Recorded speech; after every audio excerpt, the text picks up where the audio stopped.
নমস্কার বন্ধুরা, সবাই কেমন আছো? আজকে তোমাদের সাথে রুই মাছের ঝোলের একটা সহজ এবং টেস্টি রেসিপি শেয়ার করব। তো তার জন্য ভিডিওটা স্কিপ না করে সম্পূর্ণটা দেখো। তো এখন কড়াইটা গরম হয়ে গেল, ওর মধ্যে তেল দিয়ে দিলাম। তেল দেওয়ার পর আলুগুলো এমন করে কেটে নেবে লম্বা লম্বা করে। মাছের জন্য এমন করে আলু কাটলেই বেশি টেস্টি লাগে। তারপরে আলুর ভিতরে যে জলগুলো ছিল জলগুলো ছেঁকে নেবে। তো আর ফার্স্টে তো মাছগুলো ভেজেই নিলাম। আর এই মাছের তরকারি রান্না করার জন্য একটা টমেটো লাগবে, একটু আদা লাগবে, একটু জিরা লাগবে। তো এইগুলোকে বাটা করে নেব। আর এখান দিয়ে আলুগুলোকে জল ঝরায়ে গামলাতে ঢেলে নিলাম। তো এখন তেলটা গরম হয়ে গেল।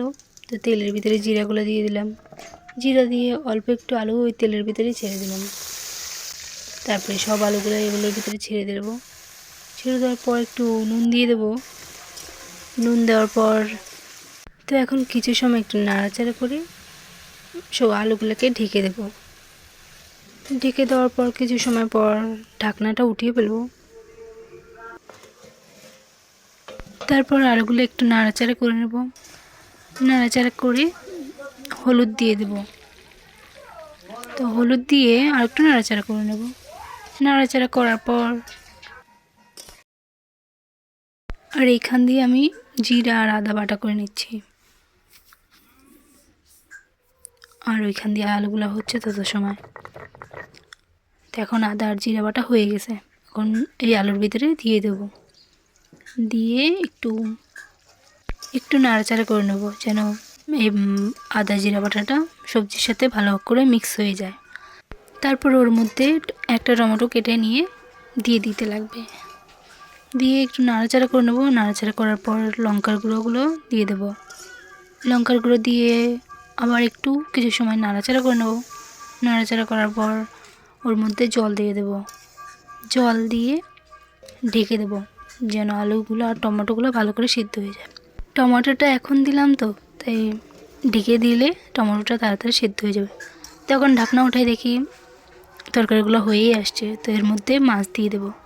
মাছ দিয়ে তারপরে কি আলুগুলো একটু ভেঙে দেব যেন ঝোলগুলো একটু গাঢ় হয়ে যায়।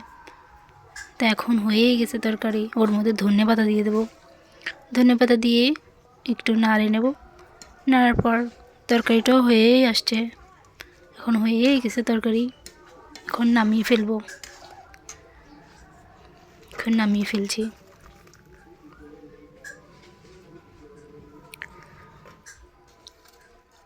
কেমন হয়েছে দেখতে তোমরা কমেন্ট করে জানাও। যদি তোমাদের আমার এই সিম্পল রুই মাছের ঝোলের তরকারি রেসিপিটা ভালো লেগে থাকে তাহলে ভিডিওটা লাইক করে দেবে এবং সাবস্ক্রাইব করতে ভুলবে না। তো এখন আমি বসে গেলাম খাওয়ার জন্য। তোমরাও বাড়িতে ট্রাই করে দেখো কেমন লাগে আমার এই সিম্পল রেসিপি।